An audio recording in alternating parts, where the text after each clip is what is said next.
Assalamualaikum warahmatullahi wabarakatuh. Kali ini saya akan membuat satu video terkait dengan sepak terjang Kang Deddy Mulyadi yang kontroversial, tetapi didukung oleh rakyat kecil, rakyat biasa. 99% rakyat Indonesia mendukung. Cuma 1% para elit yang nyinyir, mencibir, kemudian kontra, bahkan komentar yang negatif dengan alasan HAM dan lain sebagainya. Nah, ini fakta. Inilah Indonesia. Indonesia bagaimana bisa maju kalau ada pemimpin yang inovatif, pemimpin yang kreatif, pemimpin yang berani mengambil satu keputusan, pemimpin yang ingin maju, pemimpin yang ingin masa depan generasi mudanya semakin hari semakin baik, tetapi justru dilawan oleh para elit yang kepanasan. Ini satu fenomena yang mana memang itulah Indonesia. Ke depan keinginan para elit ini, para rakyat kita ini tetap miskin, tetap bodoh, sehingga mudah diatur-atur. Ini faktanya macam gitu. Coba kita lihat kasus tawuran, mabuk-mabukan. Anak-anak sudah tidak punya masa depan.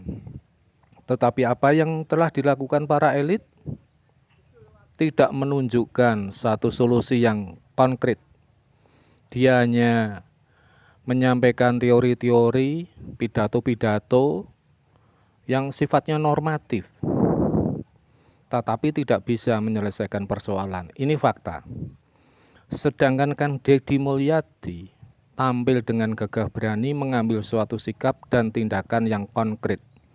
Anak-anak yang nakal dibina di barak militer supaya disiplin, supaya punya etika, supaya punya tanggung jawab sebagai manusia Indonesia. Ini tujuan sangat mulia. Dikantor dengan pelanggaran HAM lah, merusak masa depan kah, dan lain sebagainya. Padahal itu hanya teori-teori yang mungkin dikembangkan oleh orang-orang barat yang memang menginginkan Indonesia tidak maju-maju. Ini faktanya semacam itu. Kang Deddy tahu, akhirnya mengambil sikap yang kontroversial, tetapi didukung oleh rakyat. Kang Deddy menurut saya pemimpin masa depan, insya Allah bisa mengubah Indonesia menjadi lebih baik. Kang Deddy, saya melihat pemimpin yang amanah, jujur, dan visioner. Maka dari itu, mudah-mudahan Kang Deddy satu saat bisa menggantikan kedudukan Pak Prabowo Subianto sebagai Presiden Republik Indonesia agar bisa mengubah Indonesia ini menjadi lebih baik. PR utama di Republik ini salah satu moralitas yang rendah, disiplin yang kosong, kemudian yang lebih parah adalah korupsi yang sangat masif. Namun kita ingat, kita lihat para pemimpin kita, para elit kita apakah mendukung namanya pemberantasan korupsi? Jawabannya jelas, tidak. Tidak. Kenapa saya mengatakan begitu? Karena RUU perampasan aset yang sebetulnya bisa untuk mengendalikan korupsi di Republik ini mangkrak puluhan tahun. Saya sebetulnya menginginkan satu pemimpin yang memang ex dari Tentara Nasional Indonesia TNI, seperti Pak Prabowo, mantan Danjen Kopassus, ya sudah lama menjadi prajurit Kopassus. Harapan kami, saya dulu mendukung beliau karena tegas. Harapan kami bisa melibas para anggota geng koruptor di Republik ini. Ya kita doakan mudah-mudahan tidak lama lagi Pak Prabowo ngambil sikap yang tegas, terobosan yang hebat dalam pemberantasan korupsi.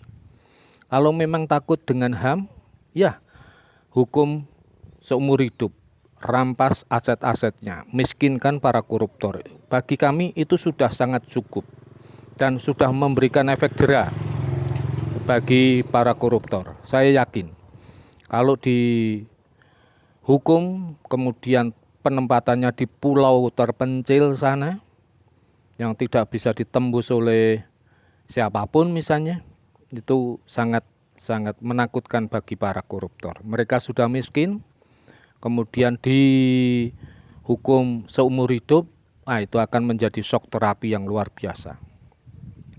Tapi itu dilakukan atau tidak, kita tunggu. Kiprahnya Prabowo dalam 1 tahun inilah. Kita tunggu sekitar 3 bulan, 4 bulan. Kalau memang nggak ada perubahan, artinya hanya omon-omon. Sangat mengecewakan rakyat. Tapi kalau nanti ada terobosan dalam hal pemberantasan korupsi yang sangat signifikan, maka kami acungi jempol dan salut, angkat topi untuk Pak Prabowo. Itulah harapan yang sederhana dari rakyat Indonesia, karena uang yang dikorupsi adalah uangnya rakyat Indonesia. Fakta membuktikan rakyat Indonesia sebagian besar miskin hidupnya. Yang kaya raya hanya para pejabat, jumlahnya luar biasa. Dari pusat sampai ke daerah-daerah ada saja yang namanya korupsi. Masif, tak terkendali. Ini faktanya. Maka dari itu, pemerampasan aset milik koruptor, memiskinkan koruptor, hukuman seumur hidup bagi koruptor, hukumnya wajib diterapkan di Republik ini. Ini harapan rakyat Indonesia. Oke, sekian dulu, mudah-mudahan apa yang saya sampaikan didengar oleh Pak Prabowo dan para pejabat yang lain, sehingga bisa sebagai referensi untuk mengambil suatu keputusan yang baik untuk Indonesia yang lebih hebat. Oke, terima kasih. Assalamualaikum warahmatullahi wabarakatuh.